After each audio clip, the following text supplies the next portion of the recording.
Olá, sexto ano querido, tudo bem? Como vocês estão? Hoje está um dia frio por aqui, por aí também. Vamos começar mais uma aulinha? Essa semana a gente vai dar continuidade àquilo que a gente estava vendo lá na quarta-feira passada. Então nós falamos na quarta-feira passada sobre a água, sobre as formas que a água está distribuída dentro do nosso planeta, certo? Então falamos lá das águas oceânicas, das águas continentais e das águas da atmosfera, certo? Tranquilinho? Agora, a gente vai falar de um outro jeito. O que a gente vai falar hoje? Primeiro, vamos pensar um pouquinho aqui sobre a água na nossa casa. Mas antes disso, enquanto você vai pensando sobre a água na sua casa, aonde ela está presente, vamos para o nosso quadro. Cabeçalho, Escola Terra Mater, São José dos Pinhais, a data de hoje, maio de 2020. Conteúdo que nós vamos trabalhar hoje, o ciclo da água. A habilidade que nós vamos desenvolver é que vocês compreendam, que vocês conheçam e compreendam esse ciclo da água. Lá na página 59 do MD de vocês, certinho? Foram pensando enquanto isso na água na casa de vocês? Se a gente pensar, a água na nossa casa está distribuída em 3 grandes formas. Para a gente ver essas 3 grandes formas, eu vou levar vocês num outro espaço da minha casa. Então, trouxe vocês mais uma vez aqui na cozinha da minha casa.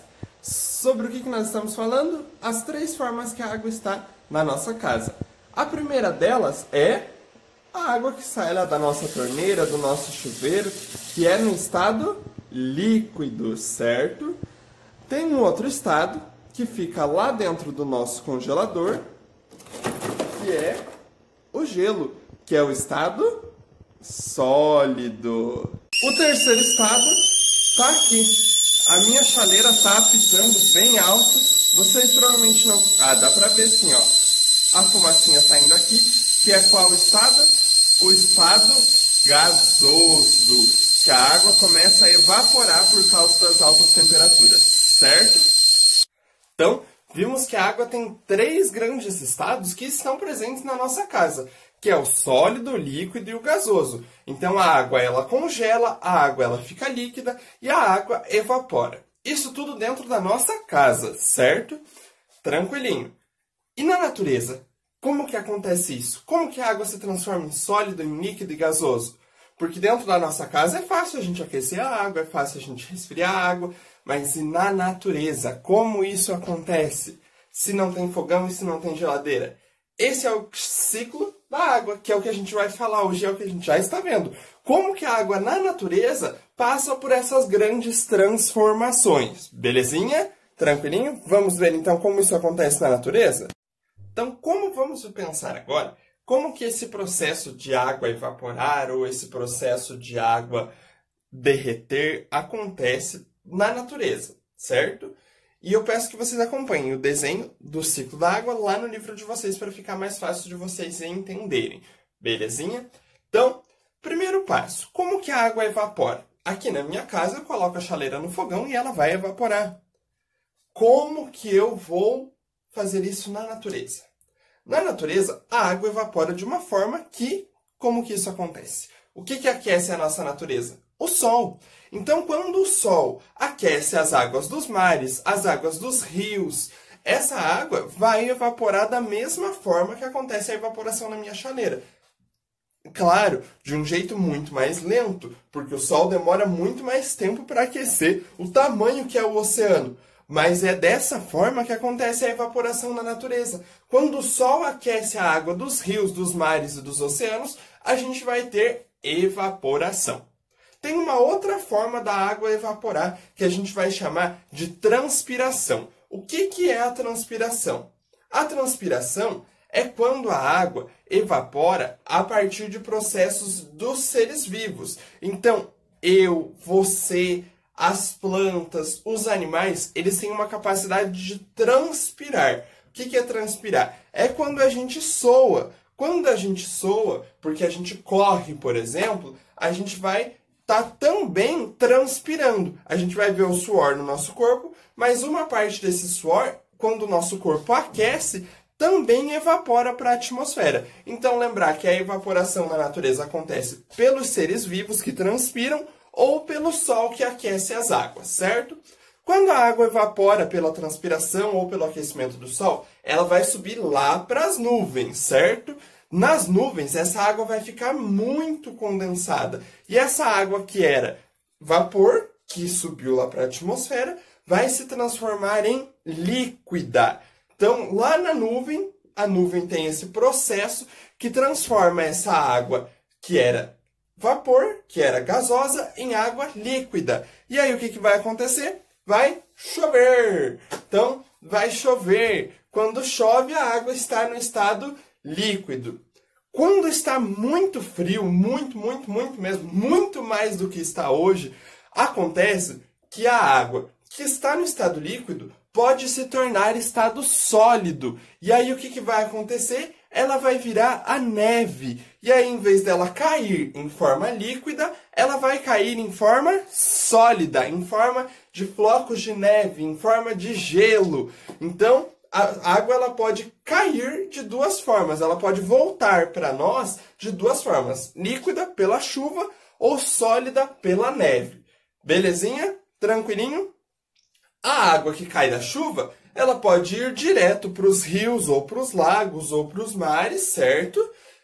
E ela pode também se infiltrar na terra. Então, quando chove lá no nosso gramado, a água vai se infiltrar na terra. A terra vai ficar bem úmida, essa água vai atravessar todas as camadas de terra e ela vai ir lá para os lençóis subterrâneos. O que é um lençol subterrâneo? O que é um lençol que a gente chama de lençol freático?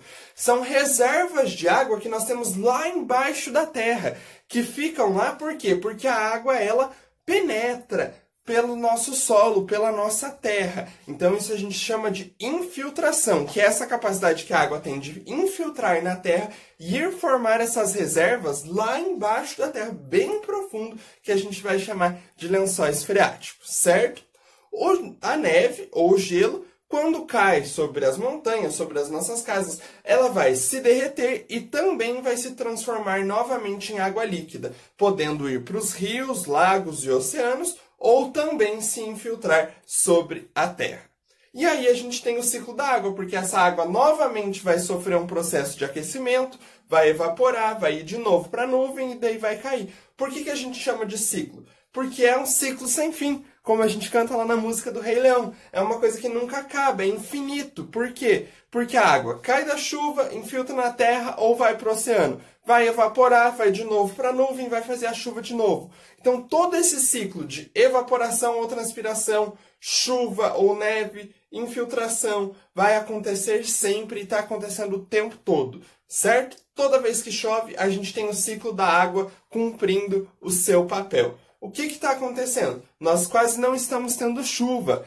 Nós tivemos chuva essa semana, ainda bem, já fazia muito tempo que não chovia. Agora deu uma chuva um pouco melhorzinha. O que aconteceu? O ciclo da água estava um pouco parado. As chuvas não estavam acontecendo. Por quê? Já falamos sobre isso, por causa da ação do homem na natureza, certo? Porém, se a gente tira essa ação do homem, esse ciclo da água vai ser algo infinito que vai estar acontecendo o tempo todo na nossa natureza, que vai estar acontecendo o tempo todo. A água vai estar sempre sendo evaporada ou sempre transpirando, subindo para as nuvens. Nas nuvens ela se torna líquida, a água cai em forma de chuva ou neve, se tiver muito frio ela se congela, ela derrete de novo e aí vai ir de novo para os nossos rios, oceanos ou reservas subterrâneas que a gente chama de lençóis freáticos.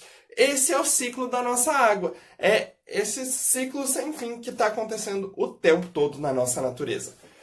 Por hoje era isso. Acho que com isso a gente consegue fechar bem essa parte da hidrosfera. Então nós estudamos na aula anterior quais são os tipos de água que nós temos. Então nós temos as águas, as águas oceânicas, as águas atmosféricas e as águas continentais. Hoje nós vimos que nós encontramos água em estado sólido, em estado líquido e em estado gasoso. E nós vimos que esses processos acontecem por ação do homem ou acontecem normalmente na natureza. E aí a gente vai chamar isso de ciclo da água.